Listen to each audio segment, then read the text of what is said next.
My name is Lindsay Hamill. I'm the Associate Director of Education at UCR ARTS, which is the California Museum of Photography and the Culver Center of the Arts. We're about a block and a half that way.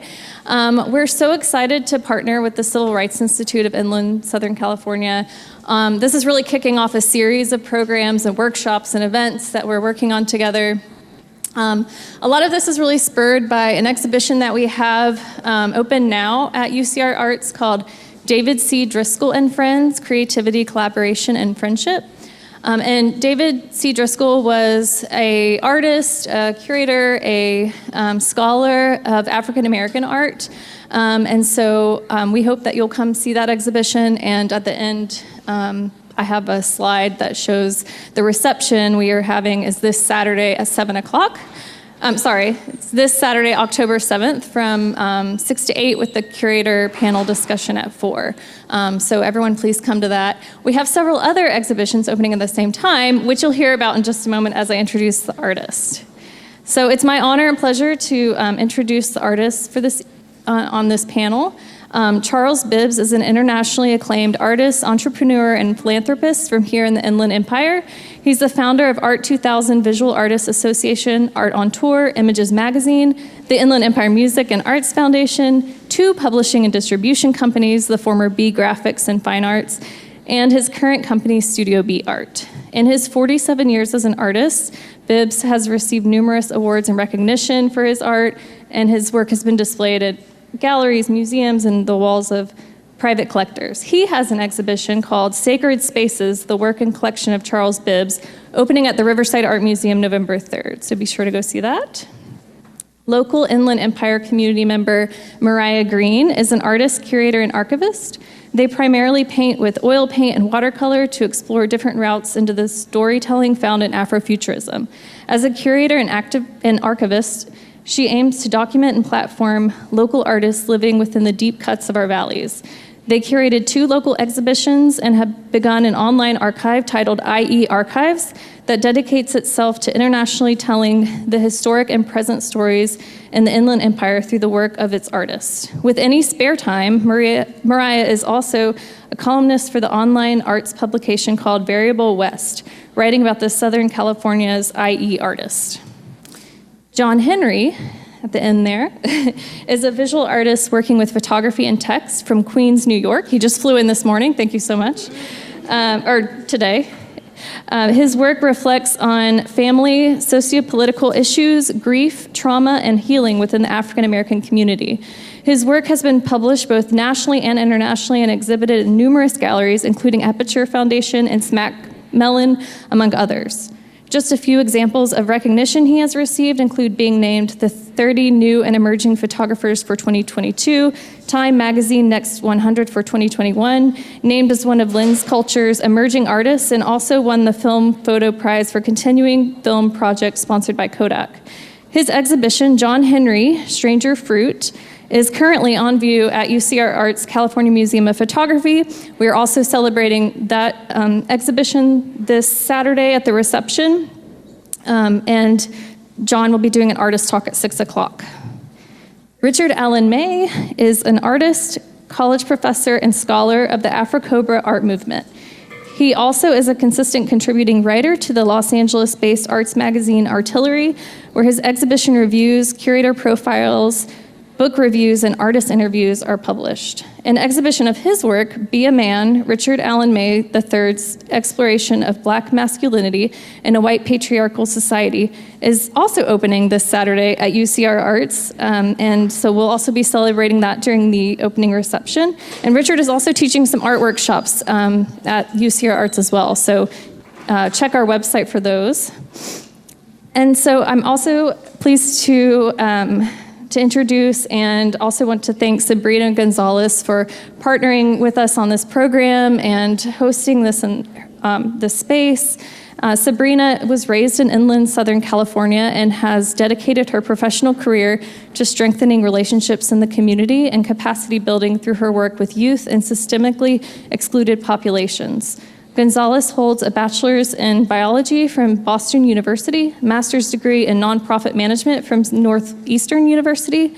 The Civil Rights Institute is a vital center for community meetings, grassroots organizing, historical archives, civil rights exhibits, and year-round educational programming. It houses a media center to capture stories about the region's civil rights history makers and unsung heroes, and will have a digital archive library to further memorialize the region's social history. So, but without further ado, I'll turn it over to Sabrina, who will be moderating the panel today. All right, good evening, everybody. Can you guys hear me okay? Feels weird to be mic'd up in this space. So, again, my name is Sabrina Gonzalez, and I'm so excited to, in addition to the beautiful welcome that Lindsay gave us, is to welcome you to our space. So you actually are in the Bank of America Diversity Center of the Civil Rights Institute of Inland Southern California. And so after this event, after a Q&A, you will be invited to check out our exhibit space, which is our inaugural exhibit, Still I Rise, the Black IU Fight for Justice. And so I have to do a little of the housekeeping, which is in case of an emergency, you see the nice glass doors or your exit route. Behind the space is, or behind where you're currently sitting, is our restrooms. And we are sorry, this is very echoey. We are a for the community, by the community, and with the community space. So we just ask that we treat each other with respect as we're moderating this. If you have questions, to articulate those, but make sure that we're still working in kindness.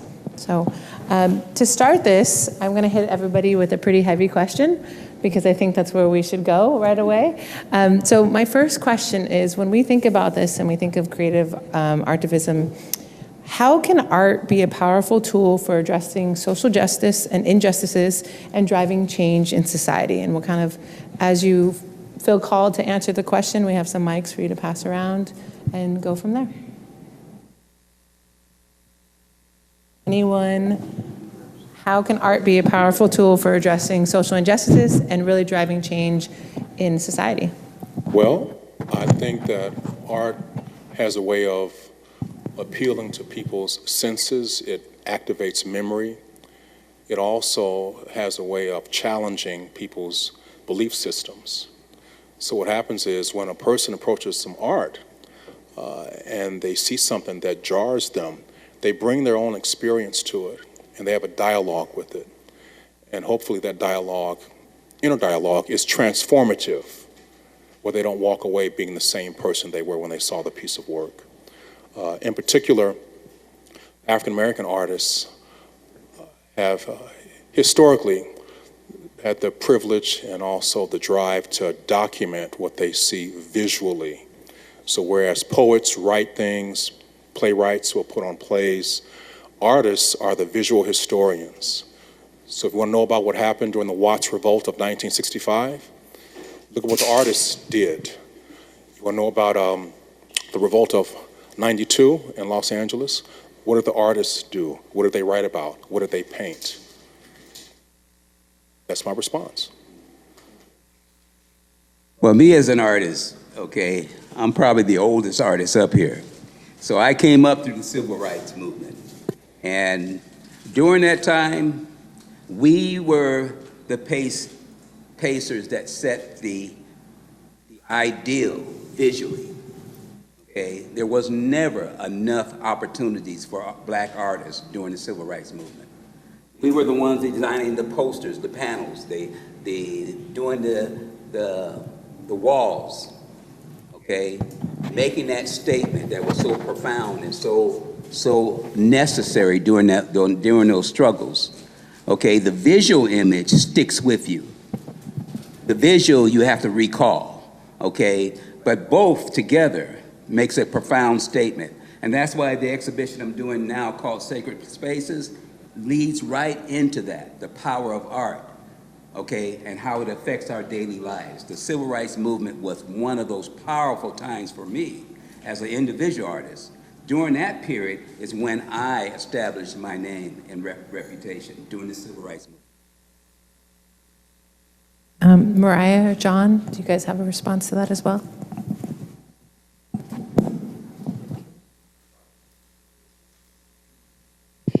One, two. Yeah, just to echo what has been said here, the artwork can just open the eyes to a new perspective of looking at the world and looking at the issues that we're currently living through.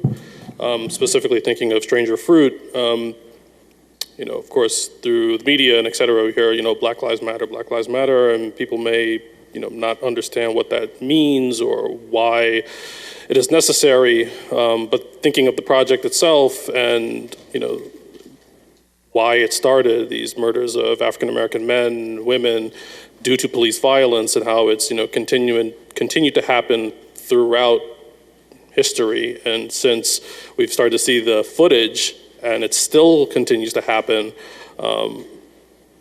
Thinking of that, I focused on the mother and how the mother was lost in these stories. We would see them for, 5 or 10 minutes after the tragedy had happened, or you'd see them during the trial or whatever it may be. But then again, that mother was lost as a central figure to the story. So a lot of people were able to connect with the project just through the idea of motherhood. And that's been able to open a lot of people's eyes to just a new perspective of what's going on throughout the country and throughout the world. Another vehicle being the Pieta, using religion. So like people knowing what that historically means as a motif, then taking that and saying like, oh wow, this is something that is happening right now. This is contemporary. This is not just this historical reference. And I think that's what's most important about the art, or at least for the way I see it as far as activism goes. Thank you. And Mariah, did you want to answer that as well? Yeah. I believe that art can function as activism because it allows at least myself to reimagine current situations. It could also become almost like a problem-solving mechanism that doesn't just make me feel I am experiencing it, being a Black woman, but I am actively trying to reimagine what my future could look like. So I do a lot of speculative thoughts, incorporate historical to current, and not just seeing like the future as something that is years from now, but it could be literally tomorrow. So I hope that, at least through my art, that the future is something that is done collectively. So I think currently I am trying to focus more on moving paintings that normally function as flat objects into actual sculptures, so it becomes a little bit more interactive, just so that people can be given the chance to interact with a piece that is bringing in the past and the present and hope for this future that we don't really know, but I think that it's really audacious to do that. Great, thank you. So in all of this and hearing it, we talk about these jarring moments, we talk about experiences, but there really seems to be an element of storytelling. Can you kind of tell me a little bit more about what it means, even personally, to be a voice of a bigger experience in some capacity? Like you said, you're only one voice, but can you tell us a little bit more about that storytelling and the work that you pulled together and how that impacts these movements? Anyone want to jump at that? Say that again. Okay.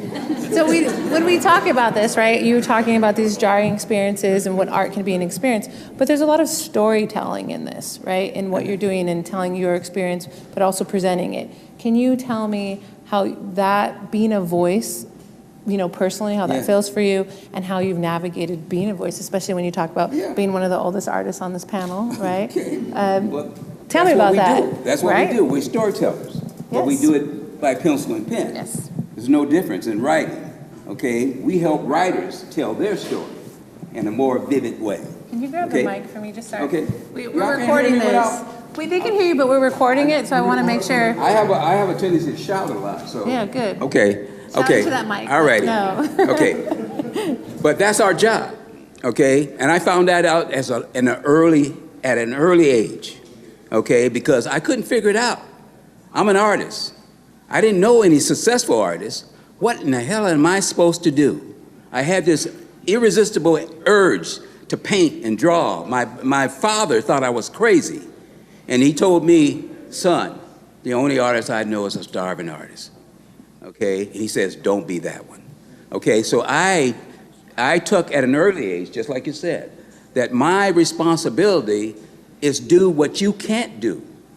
Okay? Tell the stories in vivid colors and imageries that will inspire you. Okay? And understand the subconscious connection that art makes with each and every one of us. That's why it's so important to have it around you all the time, because you don't know how it affects you. Okay, you wake up in the morning, you're angry, but you see a picture of your mother, it calms you down. Imagery has a subconscious connection, and I had to understand that at the early, to understand my power that I have in society. Okay, it helps people to deal with the everyday stress. Okay, Inga can tell you right there, house full of artwork. Okay, and she's the most happiest person I know.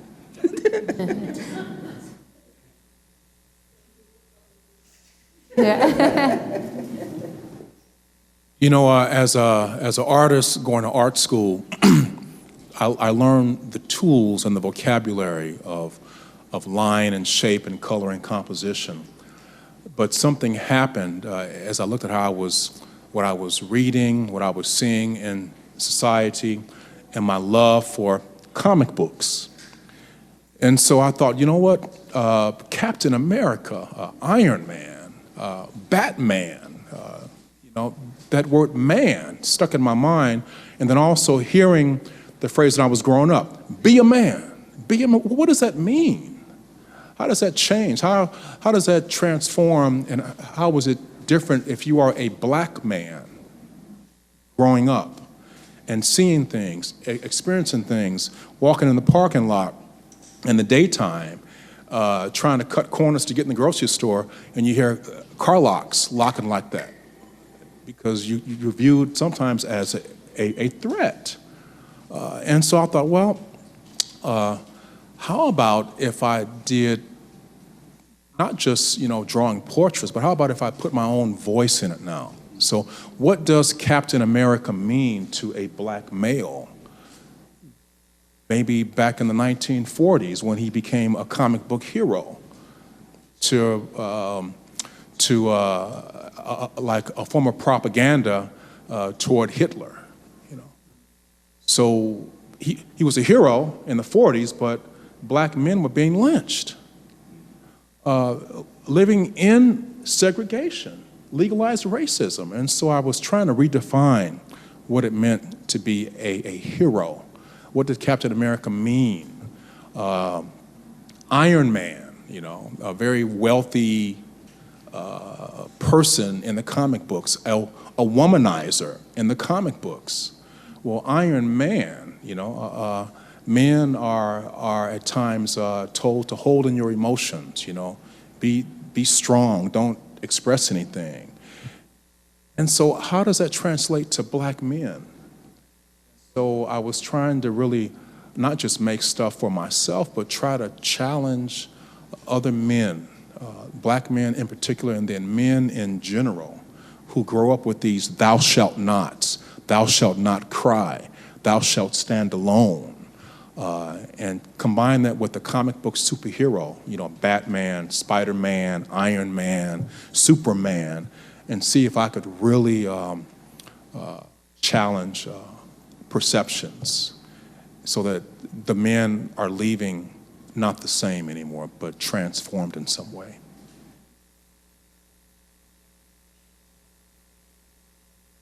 Storytelling is interesting because for me it was always something that came from problem solving. It wasn't something that I saw myself as being an artist. Well, I felt that I was an artist, I was a creative individual, and this was the outlet to tell these stories, but it wasn't with the idea of I have to get it on this stage to be seen. This was something that I needed to find out for myself and investigate for myself. And that's kind of where the work really began, and a lot of it was just years of thinking about it, thinking how could I make this happen? How could I tell this story? like obviously we'll talk about it with the kids tomorrow, but I made the first image for this project in 2014, but the idea was 2006. The events that led up to it was 2006, 2008.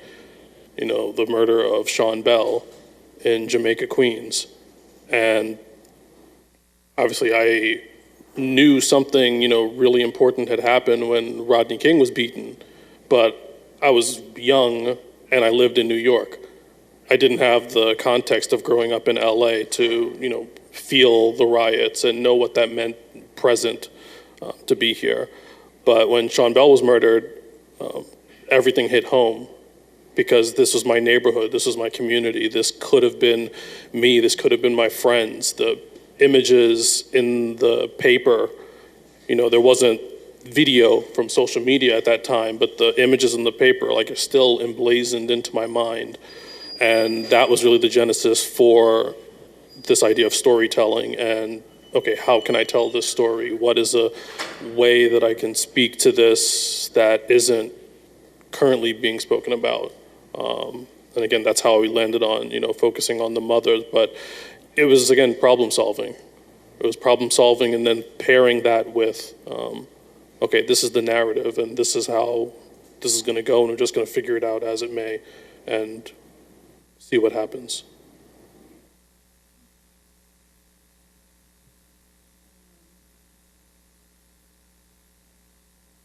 Hello? All right. Storytelling for myself has started with painting family members. I'm a big auntie. I'm pretty deep in my nieces and uncles, probably over 5. And so when they would come over, I would just watch them and enjoy seeing them run around, and I'm like, how do I take this moment and try to hold on to it somehow? So I would take a picture, reference it, and try to paint them with stillness behind them. There was no background, isolated, but there was movement going on inside, just to try to capture. And I think that was pretty early on when I was younger. And now kind of knowing more about intersectionality and how those stories play into art, and how do you express and show intersections in people's lives in a way that is already complex. Going back to the word problem solving, it's fun. It's really nice to try to figure out the best way to communicate one's story, one's life. And on top of that, trying to bring in past stories, like all hypothetical. When I first heard about Breonna Taylor, I felt that really could have been myself, that could have been family members of mine, friends of mine.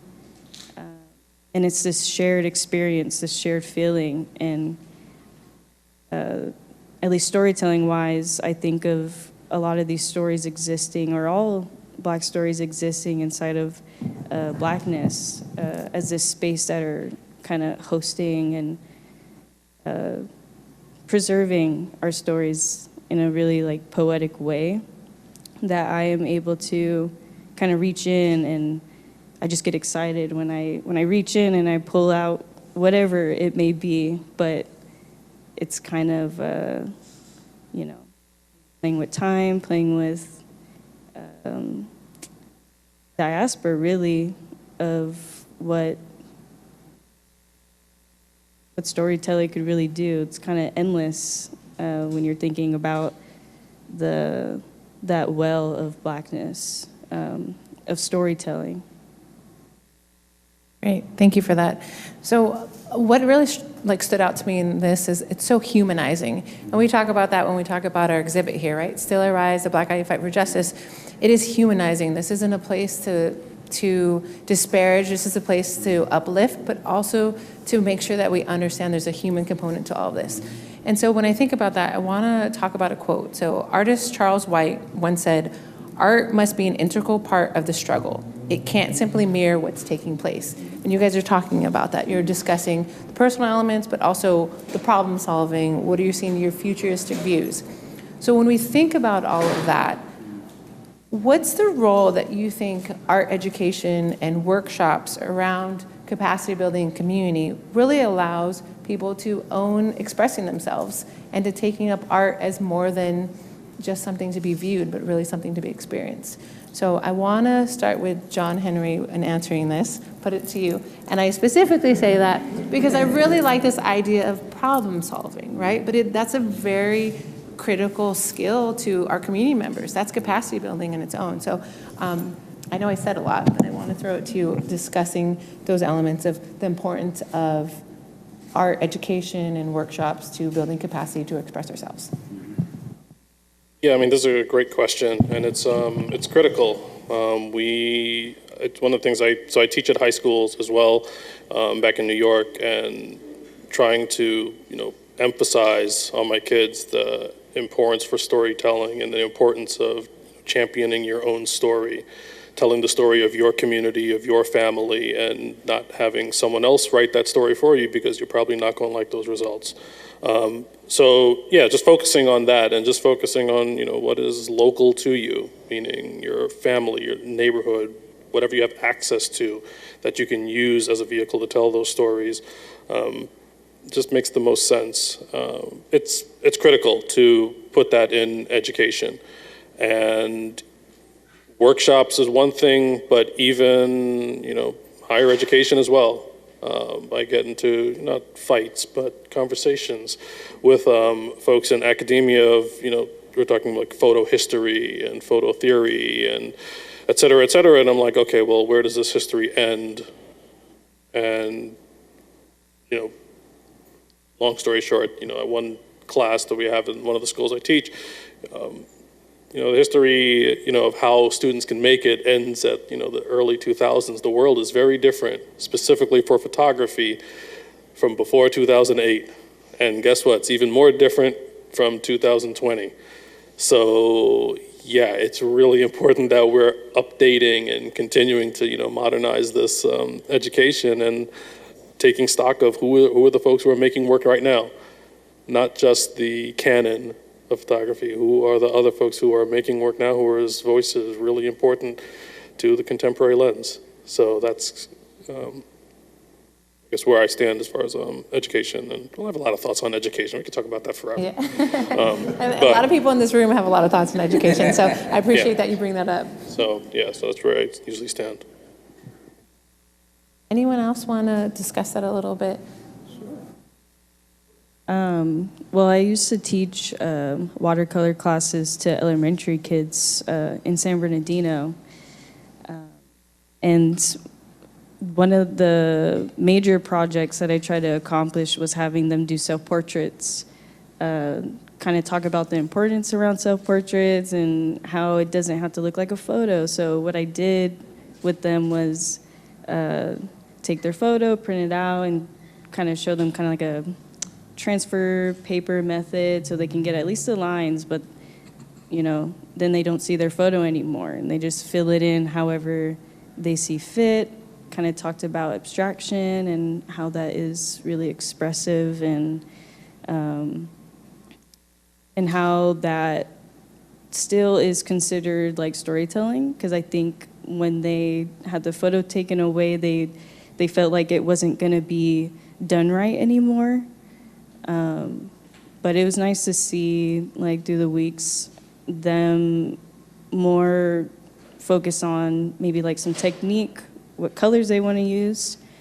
And that was pretty rewarding to see, just on a educational level. But more importantly, when we got into this discussions about self-portraits, well, usually when I also look at archives, it's really anal, it's thorough as it should be, it's documenting, what this library, before this library got here, you know what I mean, versus now. But I think that inviting the arts into the archive is important as well.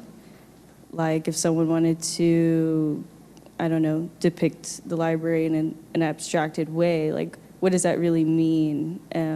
I don't know, I kind of try to wrestle with thoughts like that of education being pushed to not only look a certain way.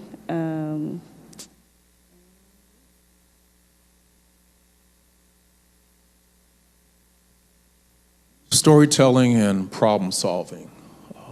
Problem solving takes discipline, focus, and risk-taking. And I had a chance to learn that a lot when I taught drawing and painting to men and women who were incarcerated for 3 years. It was a very enriching experience to teach folks who made a choice and they found themselves having to serve time. My classes were always packed out because the art was a form of therapy. It was a form of really helping them to take their mind off of time they got to serve. It also helped them to express emotions and feelings. Because when you're called a number every day, when the plug is pulled on time outside and you have to go somewhere else, it's different. So they really enjoyed the idea of problem solving. I didn't tell them that you're gonna solve some problems, but I said, you know what? In painting today, you're gonna get red, yellow, and blue in acrylic paint, and you got to mix all the colors, including black, from red, yellow, and blue. They were afraid at first, but when they started to, the confidence was building inside of them. When it came to drawing portraits, showing them the discipline of getting a likeness, it became more personal.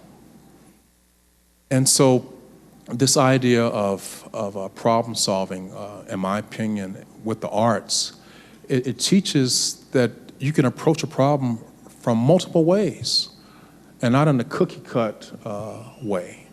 That every idea, every approach is valuable when you're trying to paint a picture or draw a face. So I teach that same approach when it comes to writing about art at Cal State Fullerton and Cal State San Bernardino. But it's a little bit different because when they have to tell their story, I explain to them, you know what? In art, you can probably fake a line not being drawn correctly or the color being off a little bit. But in writing, the discipline is you can't fake a run-on sentence. You got to get it right. You got to practice. You can't go semicolon crazy when you're writing an essay, And so that discipline, that creativity, that problem solving is the other side of the coin. Yeah. Okay.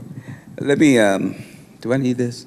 You do. They're recording, so all right. we need the audio let feature. me tell you about the educational aspects of being an artist. Okay, I went through college, and I never learned in college how to be a successful artist. Tell you the truth, I learned the practical aspects, how the color theory and all that stuff, But they never told you once you got your diploma, you were on your own. There wasn't one odds out there for artists, okay? So you were basically out there trying to maneuver and trying to find a way.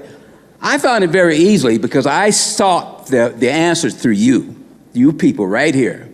I studied what you wanted. I studied how you address your homes. How do you live, okay? Me and Elaine, my wife, is a genius right there. We came into this when we were just babies, right out of high school, got married.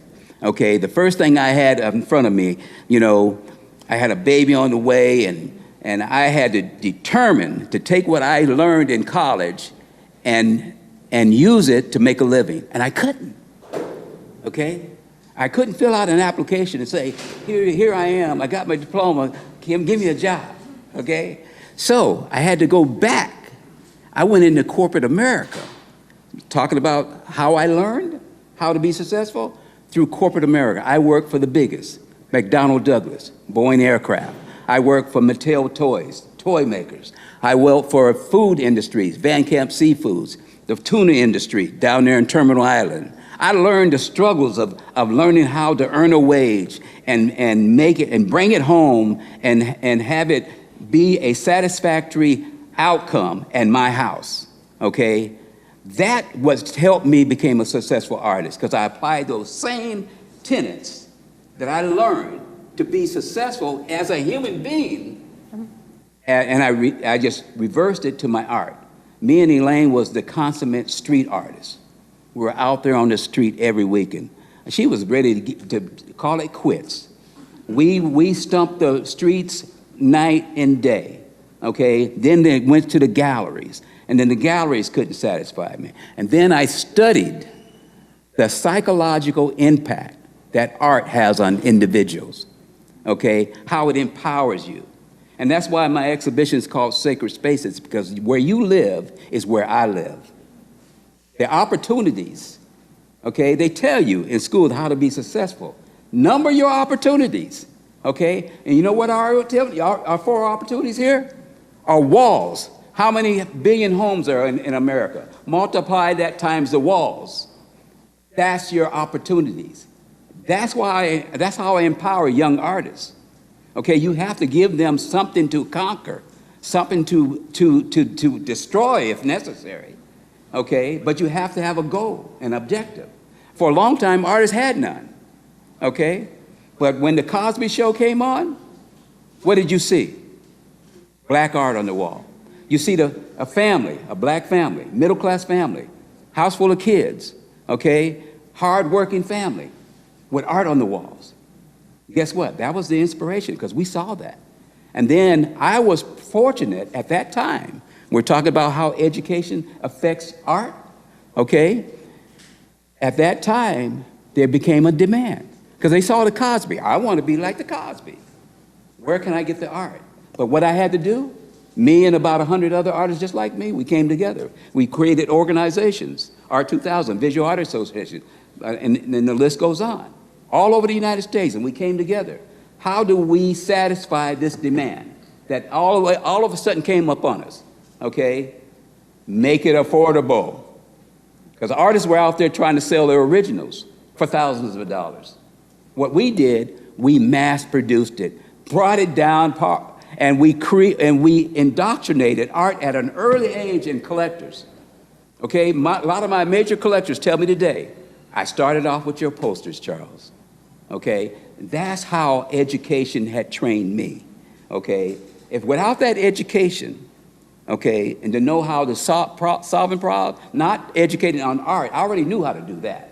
That God gave me that. But how to use it to benefit you all, that was the beginning story for me. I appreciate that. I also think we can all agree transferable skills here, right? A lot of us aren't using our degrees in the way that we thought we'd be using them. So transferable skills across the board is something as educators and whatnot we can talk about.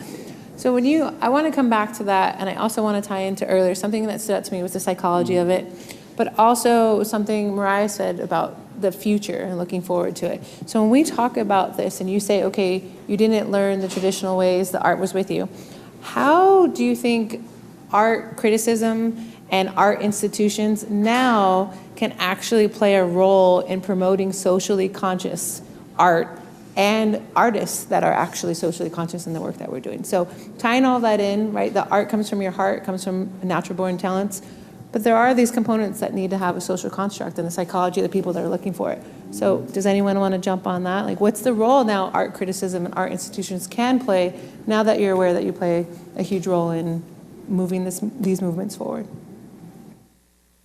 Anyone go for it? Okay, there you go. Having been writing for Artillery Magazine for 8 years, art criticism is a way of making the image accessible to the viewer and the reader. So I found that if I get away from art speak, that terminology that only folks who are taking grad courses can relate to, and really bring it down, make it accessible, make it relatable, it makes the art review enjoyable to read. So I put my experience into it. I grew up with R&B, 70s music, the OJs, you know, I have memories of the Temptations. I think about even 90s stuff, Jodeci, you know. So what I'll do is I will try to make the image accessible to the viewer by comparing it to something that they may have heard. Or I'll compare it to a movie, a popular film, so that if they can't really digest the image one way, I'll make it accessible another way. When I describe colors, you know, I might I don't just say green, you know, I say collard green. I say Kool-Aid purple, you know, so that the viewer, they can taste, feel, see, hear the color, the shape. And I really feel strongly that if art criticism can move in that direction, it will expand the readership, the collectors, and they'll feel more of a personal connection to the work, in my opinion. Some might disagree, but that's okay. We can agree to disagree agreeably. That's fine. We can discuss without disparaging, right? Mariah, I know you reached for the mic. I think you had some items to add to that as well. Well, I think that there is a point where I realized that I need to be in a position where I could be accessible, like whatever it is that I'm doing. I think my curator gear turned on for a second and just thought about how whatever space that I'm going to be occupying, I think about the experience of others and how that might also psychologically affect them to feel like they are welcomed or not. And I think that also goes into the artist's experience as well. When you're working with them, you want to make them, you don't want to have a theme show that is so niche that nobody is going to be able to do anything. And that's not accessible. And it also kind of limits the artists that you want to work with. That makes you difficult. And you'll be disagreeing to disagree a lot, but I just try to think about a lot of the experiences that I have, and I think, at least for myself, it's really important to have shows and work with artists that are in the IE, because I can relate and we could talk about that shared experience depending on which city you're in. We could all talk about smog and warehouses, and that's beautiful because there's many different cities that might be more impacted than others, but how are they expressing that? So I try to leave capacities open for artists and for myself. It's really just create an experience that everyone can meet at, making it accessible and not cause any psychological damage. That's a key point, so I appreciate that. Jon, did you have something to add to that, or I have another question if you're... Only like really quickly, just piggybacking off of what Mariah had mentioned of everything, thinking of like making the work accessible, I also often think about audience and where the work is shared. So the museum is one thing, but the museum is not the most accessible place for everybody. So I'm also very interested in sharing the work in the public, if need be. Sharing the work at local galleries or local community centers, or just like spaces where just a variety of folks can access the work. I think that kind of ties into where we start hearing, this very fancy language of, that only MFA students are, encountering, which is one thing. But I think, making sure that everyone else has a chance to engage with the artwork is really important as well. I appreciate you bringing that point and kind of picking back on all of it, because one of the pieces we want to talk about here is when we talk about, now we've talked about personalizing, humanizing, the storytelling, but how and what strategies are you guys using to employ to address systemic racism and inequality within the art world itself? So I know, Mariah, you mentioned art galleries, representation, collaborations, but what are some of the things you're doing to kind of equal out some of those opportunities or ensure those opportunities exist? We say here at the Civil Rights Institute, we're gate openers, we're not gatekeepers. So I'd like to just hear a little bit more about what you're doing in that realm. I know. I know you have a lot to say on this, so I want our future audio to hear it too. So I'm gonna keep bugging you about that mic. Okay, the way I see the whole scenario is that what I did, I understood who I was. And if I'm gonna sell anything artistic, it's gonna be based on my own personal experience. I'm a black man. I can tell a lot of stories about being black. I'm a creative person. I can create stories visually about those experiences. And guess what? It's gonna relate to millions of people with like experiences. I can go that way, or I can teach to people who don't know about those experiences. So that opens up another big window for me, opportunities. So the opportunities artistically are enormous. That's why I try to tell young artists. Like I told you, I've been in this for over 50 years. I've been there and done that. I know what's going on in our society. You have to listen. Watch the news today. When they interview a very important person, and they want to interview him in his home, where does he make sure that's behind him? His artwork, his space where he exists. That's power for him. He doesn't exist without that space behind him, okay? A TV commentator doesn't exist with the space behind him. Who controls that space? We do, of these people up here. The artists, the set designers, okay? And people understand that your living environment dictates who you are. If you tell a story, okay, it's you. If you walk into your home, I can tell by your story, just by looking at what's in your home. You go into my house, you know that artist lives there. So these things like this are so intrinsic, and that's what artists, to be successful, you have to understand the psychology in relationship to them. Their needs. You fulfill not your own needs, you're fulfilling theirs, but you have to do it in your own style.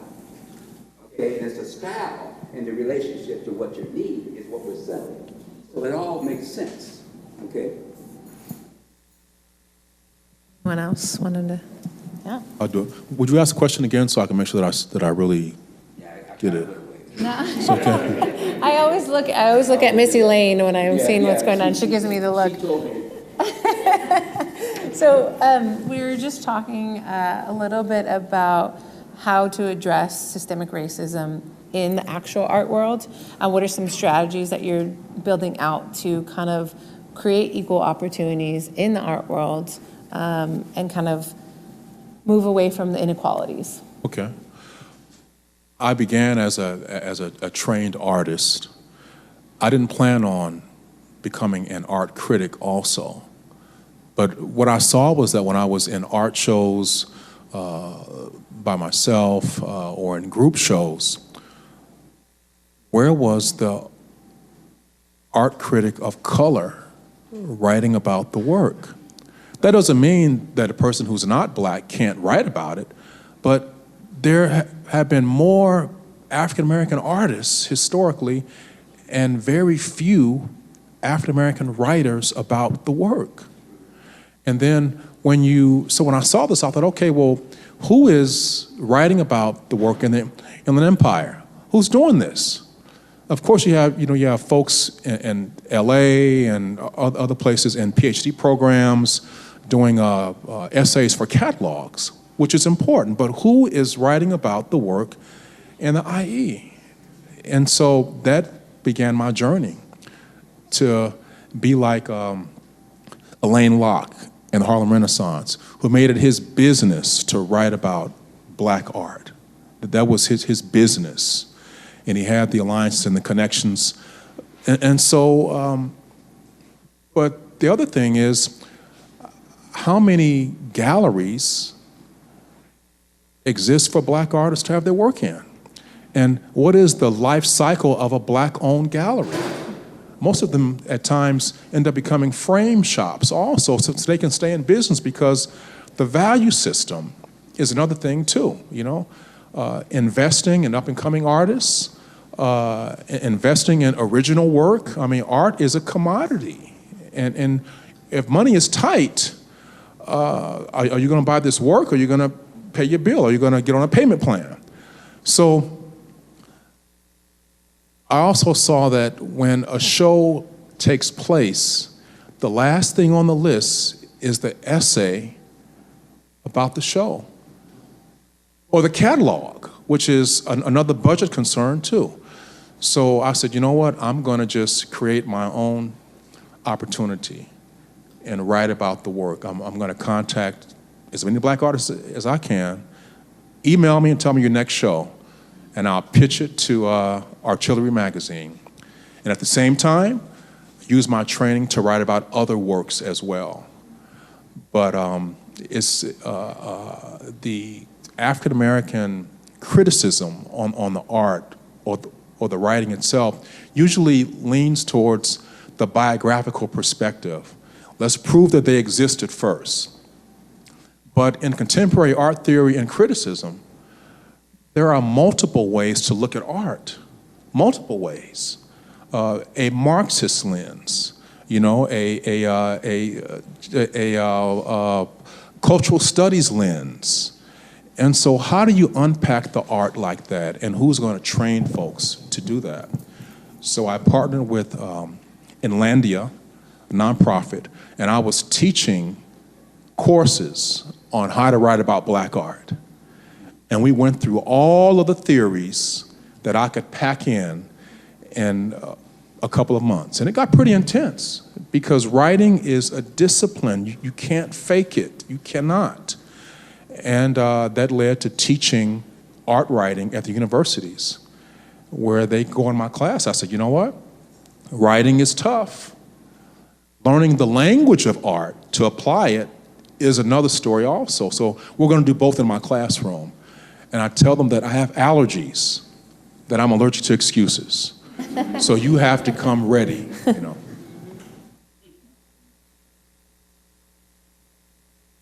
Yeah,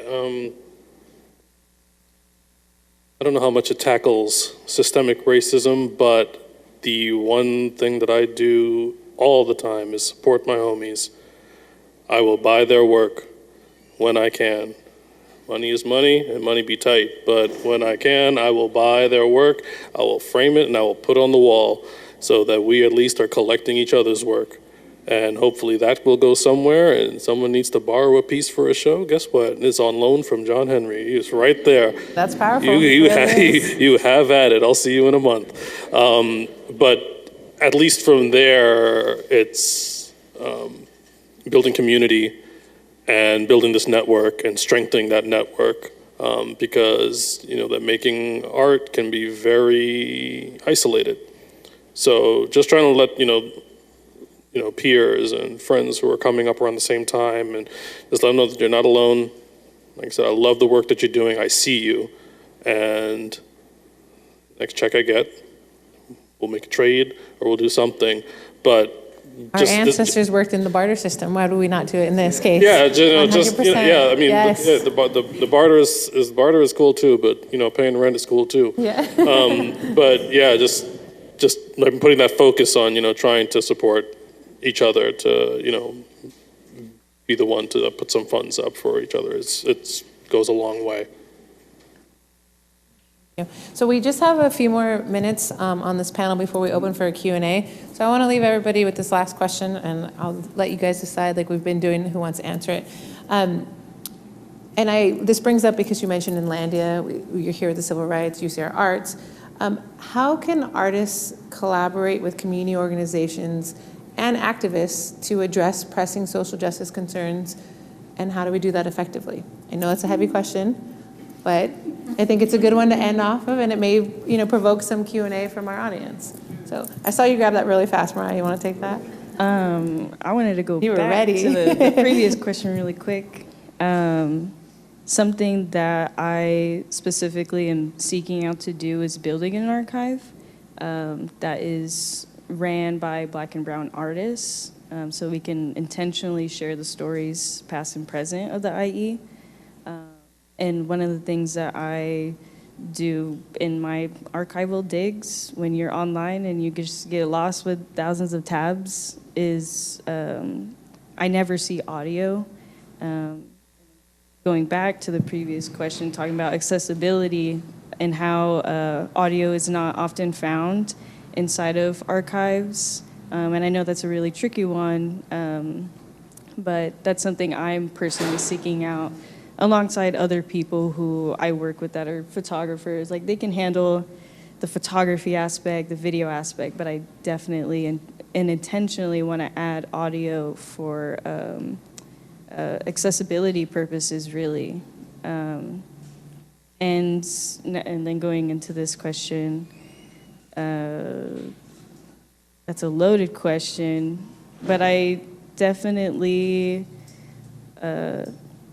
try to keep my capacity open so that collaboration could still work out. And I think I work at the Cheech and I work at RAM, but I try to have it known that the relationships that I was able to build in the community beforehand is what I'm bringing inside of that space. And I think that is a heavy bridge to carry at times when you want to see your homies, have the opportunities that are paid, because I think that's what, could take you out of the loop of, I got to think about a payment plan to support, or I want to support, but next time, I don't know, just trying to kind of mess with the power dynamics there in terms of artist representation inside of these spaces, which we want, but I think we need to have kind of like this radical open door programming or routes that people can take so that artists can work with multiple spaces out here. Even this event today being held here, but with UCR Arts, like that's a pretty big bridge to have built and have an event like this, and have me being just, a younger artist, but it's really nice. Like I would never say no to something like this on top of that because it's free to the public. And I think that's where I position myself back into is if I'm gonna say yes to something, if I'm gonna make something, it's also thinking about, okay, who is gonna be able to come in through those doors to support? Are they gonna have to pay? I know parking is free after 7, so it makes me more comfortable to then say yes. And I think that kind of keeps a really, not a fast ball rolling, but a slow ball rolling into like the right spot or trajectory to kind of have conversations like this, like open conversations. So I just think that there's a lot of moving parts. But I think for myself, I, again, try to keep my capacities open to the work, because this is a lot of work to be a bridge from community to spaces to institutions and things like that. Thank you. Good question. It was about community collaborations. So how do artists collaborate with community organizations and activists to really address pressing social justice concerns? Oh. And how to work with them? Make yourself available. Okay. The social justice requirements for artists is enormous. How can we state a point of view if you can't visualize it? Who's going to visualize it? We are, the artists. I have been blessed to be associated with a lot of organizations around the city, that's around the state, and around the country, okay, doing posters for major events, social justice events and stuff like that, doing the imagery, doing the logos for these events, okay? You just have to just make yourself available. Those are the practical things that we do is always needed, okay, for every movement, okay? We're the ones that pictorialize your efforts and make it more profound. That fits Black Power, okay? I did a piece like that and I sold thousands to organizations that were all about that whole movement, okay? That's what we do as artists, okay? And we have to respect that ability, and people who needs it know who to go to. Just gotta make ourselves available, okay? And I've been fortunate to do this over the years. I'm kind of getting away from it now. I'm too old for that, but I did that. And that is one of the ways to get your name out, get the recognition, okay? When the social rights movement is powerful. To be associated with it is powerful, okay? Artistically, musically, okay? I mean, we had people coming up in their garages singing about social rights and became named figures in our society, okay? Rap music is one of them. Okay? Didn't take a PhD to do that, okay? It's purely art and expression, okay? And we did it from just nothing, just being creative, okay? And I think that's the blessing that comes with the struggle. Okay, people when they get anxious to get something done, when they're getting tired of being beaten down, okay, they'll come up with all kinds of creative things. That's when creativity just explodes all over you. Okay, that's my statement. Thank you. To bring it full circle, I want to say one that I wouldn't be sitting here in the Inland Empire if it hadn't been for Charles Bibbs' mentorship as I was up and coming. He gave me my first solo exhibition at his gallery. My first time knowing about, I'm gonna have a reception, I'm gonna have refreshments, I can have invitations, I can invite people. I said, yeah.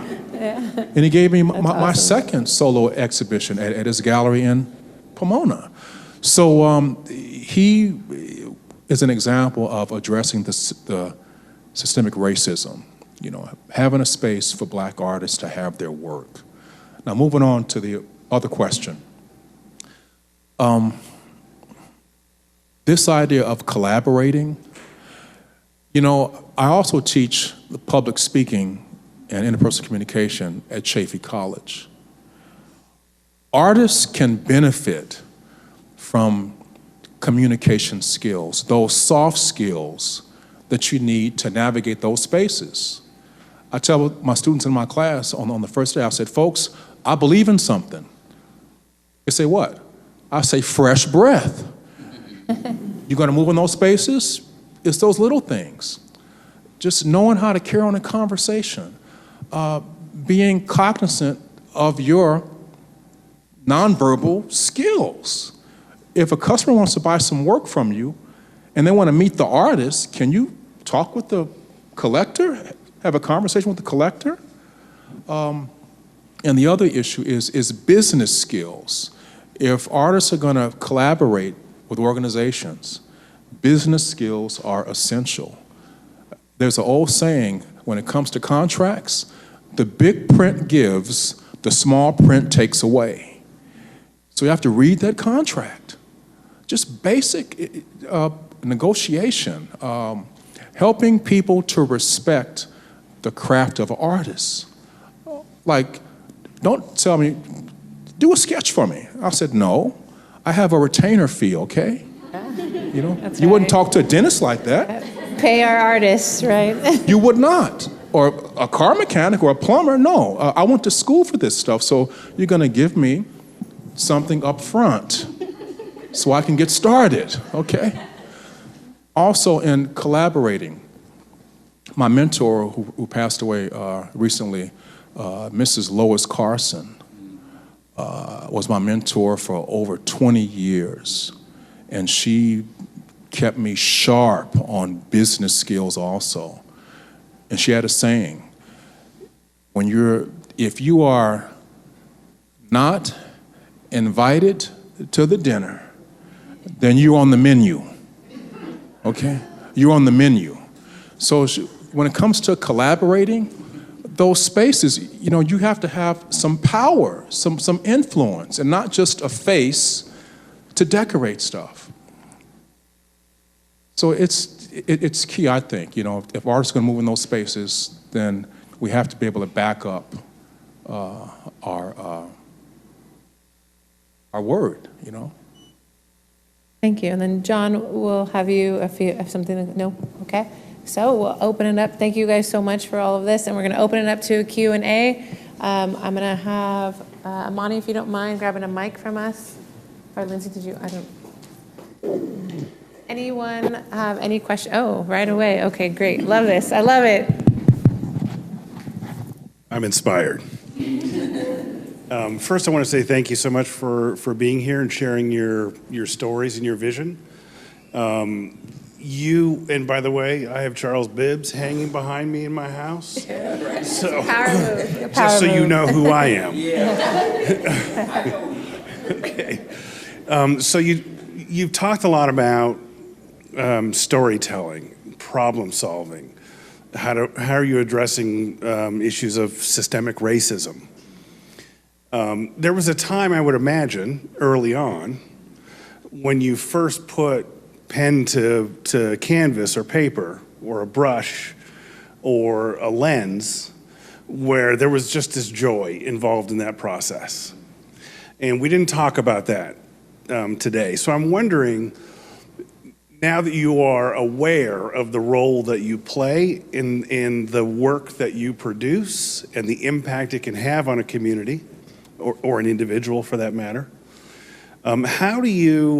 does that create pressure for you in your creating of new pieces where you feel this responsibility to tell the story, to solve the problem? And how do you balance that with the joy that I imagine you experienced from the beginning? I would love to answer that. My earlier work was all within this context of the deferredness of the African American dream, Langston Hughes. That was when I felt the most responsibility, that felt endless. Like I would continuously be thinking about this deferredness. And that's limiting on like my imagination. So moving into Afrofuturism, I developed a workflow around storytelling that was this space where I can exist without consequences. So that became very vast. It became very fun and speculative and imaginative. I didn't feel that I had the responsibility to show pain and talk about only pain, because there are intersections to my Black experience that are very much filled with joy. So I really wanted to relieve myself from that, and in return came to a different art style. Like, if I look at my older work, it just doesn't feel familiar anymore, and I find that as a great thing. I think that's something that's just my process now, and I feel very much relieved around that. Did anyone else want to address that? It's a great question, by the way. That's been difficult. I think of being able to retain the joy often. Working with, social issues that are people we're living. This is not something in the past. This is something that is continual and in the future as well. So that has been difficult to separate myself from the work and be able to take rest and just be able to exist. So that has weighed a lot on me. Now that the project is essentially over and the book is out, one of the first things that I started doing, because I took a little break from the camera, was I just started photographing my friends having babies. I just wanted to see Black folks smiling. I didn't want to, deal with the trauma that is so laden in the work. So that was really important, to just give myself some distance. And yeah, I'm working on, new work now, and it's coming kind of leaning itself back towards trauma, thinking of masculinity, thinking of, just what it means to, how do I define Black masculinity? And in these different forms, and I'm just like, it's a lot to unpack. Trying to keep that joy is a challenge. So that's, I think, all I can really say about that. I try to have it there, but it doesn't always happen, if that makes sense. Charles, you want to answer that? The creative process is an exhaustible fuel, okay?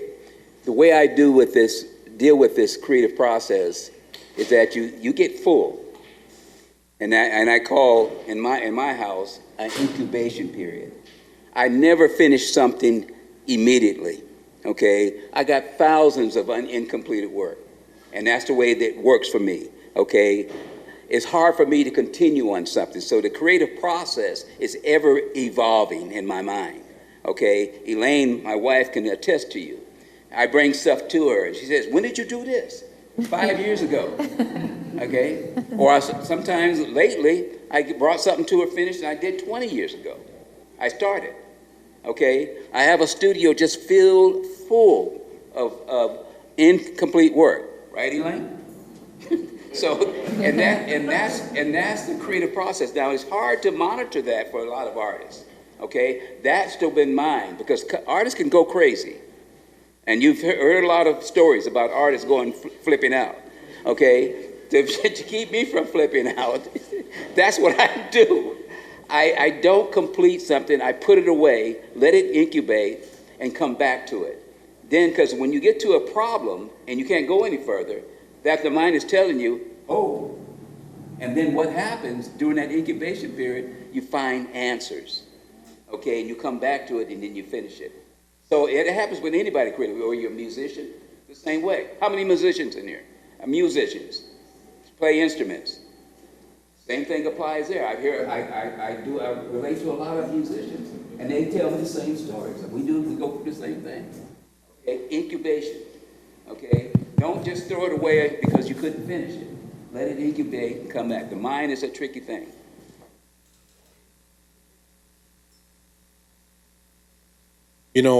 I can't turn off the creative process. Everything influences what I make. It could be music, relationships, movies, poetry. And so my current work right now is redefining what it means to be a man by addressing Black fatherhood. I have a son. He's a mini me, a remix of me in so many ways, and he's going to be his own person. And so I'm exploring that right now. And it's healing. It helps me to relax. Making art relaxes me. I never acquired a taste for coffee, but watching a painting come alive with color and shape and composition, I can stay up all night. And also, listening to jazz helps me to have joy and relax. I played the alto saxophone in high school, my first 2 years, and going to high school in Los Angeles. And then I moved to Chicago to stay with my biological father, who was a jazz fan like my stepdad was. And I studied art intensely. And so I go to jazz clubs with a sketchbook, and if I can feel the music, I can draw. So I'll call these drawings my blind contour jazz gestures, where I just look at them and I just draw with an ink pen, because you can't erase ink. A pencil you can erase, but ink makes my line more confident. So I have sketchbooks full of jazz musicians, full of them. And they turn into paintings over the years.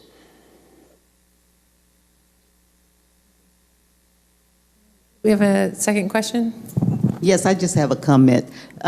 Living with the artists, okay? I think it's very important, anyway, not too much of what you're creating, but it's important to get that out. So Charles won't go crazy, okay? It's important to create whatever you can. If it's there, you have to release it.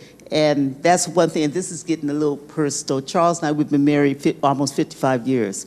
And I've learned to, thank you. I learned to let him release it. I don't want him to go crazy, but I know when something is going on, images, I have to be patient and just tell him to go with it. So important to release. I have a comment to make. And first a compliment. I really enjoyed that exhibition today, your exhibition.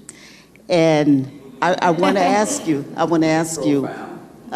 can you just sort of elaborate just a little bit on the strange fruit? Now, I did understand the fruit of the womb, okay? But could you just sort of basically tell me about the intro to that exhibition? By the way, it was excellent. Thought-provoking. I felt good. I know the subjects were, not in this, it's reality though. But I had mixed emotions in there. I felt good as a mom, knowing that I'm available to caress and cradle my child. We're there, we're mothers. And that's the other end, it was, because of what's going on socially in our communities and all. But overall, I thought that was an excellent exhibition, great concept. Felt good. As a mom, felt bad because mothers do go through, and we're there, always there to cradle our child. So can you just sort of basically, strange fruit of the womb. Yes, absolutely. Speaking, I guess, specifically about the project, I mentioned that it really got its genesis thinking of Sean Bell, the young man who was murdered in Jamaica, Queens, the night of his bachelor party. The project began as a response to the murders of African-American men due to police violence, and I used to work in a church. I spent many years working in a church, one of the oldest churches in the country. So I was glued to religious iconography, and I studied painting independently. While I was supposed to be in college at John Jay, I was too depressed, and I would cut school, and I would walk across Central Park and hang out in the Met. And I would stare at paintings pretty much all day. And now the book is there, which is kind of this full circle moment for the project, which is kind of crazy. The key crux of the project is that these mothers have not lost their children.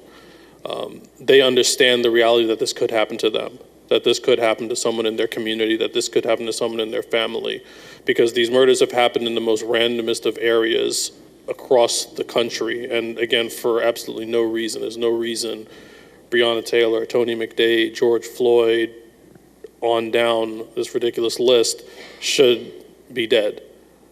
So again, thinking of that, thinking of the mothers in particular, and putting them at the central point was the key for the project. So here we have the mother-son images, but there are also these portraits of the mothers where they're just in this contemplative space where we don't see their face, but we can tell that something is missing. Maybe they're in a space that should have another body there, but that body is not there. And that is kind of a connection to the mothers who have lost. What does a week after the tragedy look like? A month after? 5 years after? You know, how are they supposed to go back to living life as normal? I spoke briefly with Lucy McBath while I was in the early stages as I was making the project, 2014, 2015. She was the mother of Jordan Davis, who was the young man who was murdered in his car for playing music too loud in Jacksonville, Florida. And just from the few minutes that we spoke, it was like, yeah, including mothers who have gone through this trauma makes no sense. They've already been through far too much. But there's so many millions of families across this country who are living this. And it is painful to endure and think about, and I don't want them to have to think about it, and I don't want to have to think about it, but we're all living it. And, you know, that's why I try to avoid, having trauma in the image. So it's still just this mother and her son looking into the camera, and that's kind of where it all began and how it has progressed. Excellent.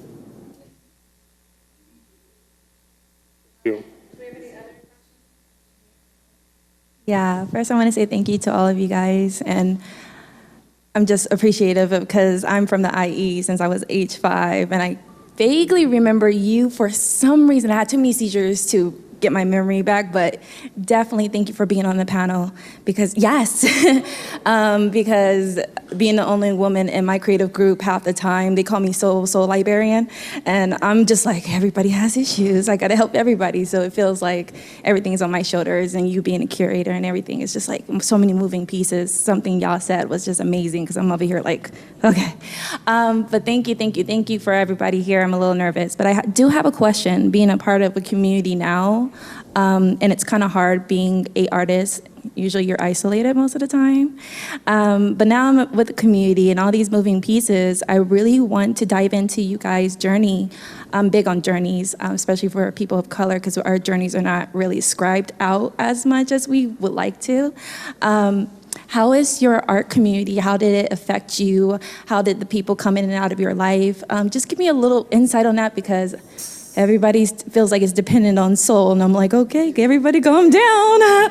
So yes, and I'm also the mediator of everybody in my community, but we're getting into curations and we're getting into all these things, and we're like, we got too much on our hands, and so it's kind of daunting. So just help us out on this one, because I'm also a single mom, so I got 3 kids at home and a bunch of kids who are creators. So yes, please. I'll just start off just saying, just move. When I first started, it was all about movement, okay? In other words, get out there, go to the venues, introduce yourself to different venues. They're all around you, but you got to get out there. That's how you have to get acclimated as an artist, okay? See what other artists are doing. There's no excuse. You just got to move and keep moving out there. Associate yourself, get acquainted with people, know what their ins and outs and how they're doing it. Be a part of the art movement, okay? You can't do it alone. It's impossible. You can't be a solitary artist and expect to be successful. You got to get out there, join clubs, get associated with other artists, find out what they're doing, okay? In other words, just move, okay? For me, it started out going to different art shows and going to artist talks, sticking around afterwards and talking with the artists. It took also joining at that time Art 2000 that Charles started, where I was actually seeing artists just like me trying to do the same thing, you know. Also, at times you have to make your own door. You got to create your own door. And so there was a black newspaper in San Bernardino, the Precinct Reporter. I learned about a Catlett show, Elizabeth Catlett show was going on at that time. I went down to the newspaper office. I said, I want to write about this show. I want to write about this show. Seeking out mentors, people who have walked the path, that takes time. It does. It takes respecting their time too, because if you say, I'm going to come over there and you don't show up, that's not good. So you got to be better than your word. Also, the ability to listen, to really take advice and actually do it, and then a report back and say, hey, here's what I've done so far. The other thing would be to join museums as a member, as a student member, whatever level you can join. If you are taking classes in school, look up the organizations that are national, that have conferences. Join as a student. I remember I took a class in sociology. I thought, well, that's tied to art. So what I did was I looked up a conference that was going on. I found the section called The Sociology of Art, and then I submitted a paper talking about African American art from a sociological perspective, and it got accepted. So networking is so important. It is, and really making the time to do it.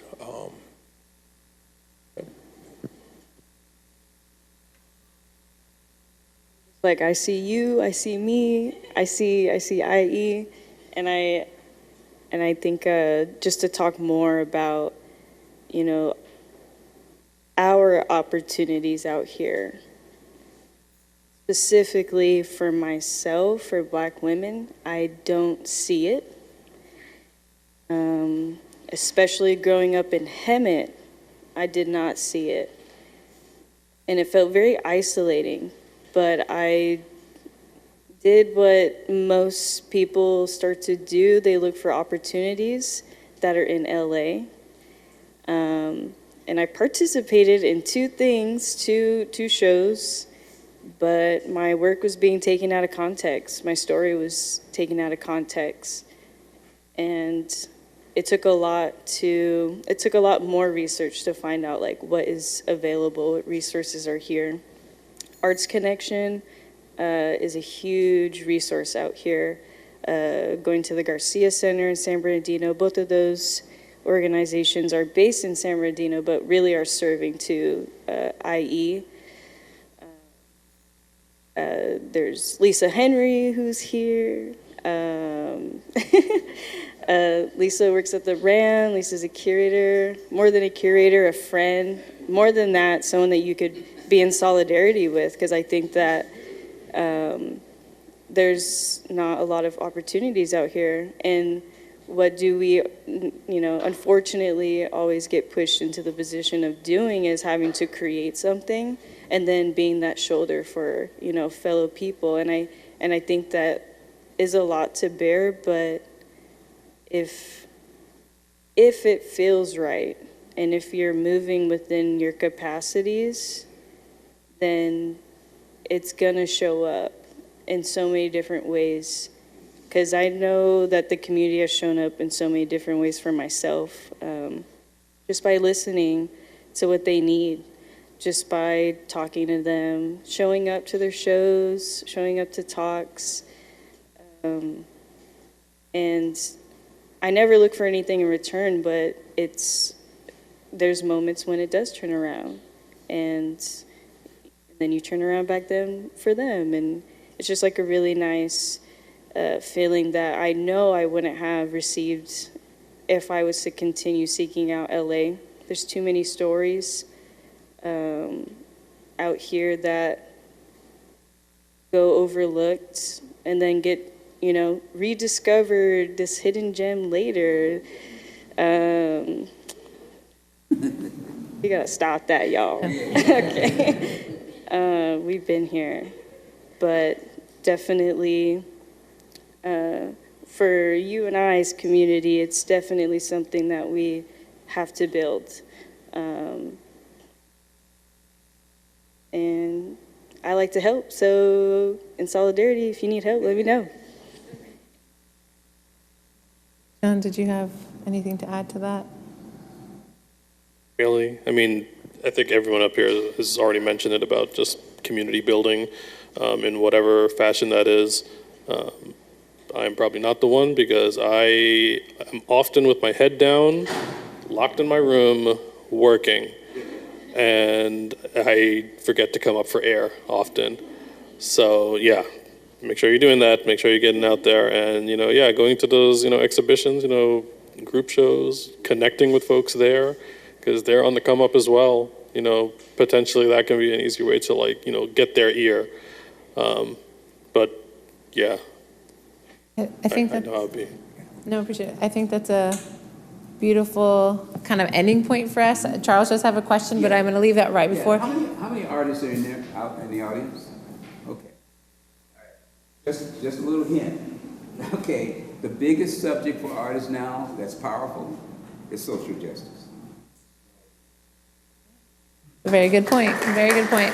So I want to be respectful of everyone's time. We also want to allow a little time for networking. So thank you to the artists that are up here in this panel. Thank you to UCR Arts for helping collaborate and put this together. We're really excited for you guys to talk amongst each other. So please stay and network. There's some snacks in the back. You also have an opportunity, as long as you don't take your snacks or your drinks, to tour our exhibit. Remember, Still I Rise, the Black Ivy Fight for Justice. So thank you so much for coming out tonight, and I hope that you continue the conversation. Thank you.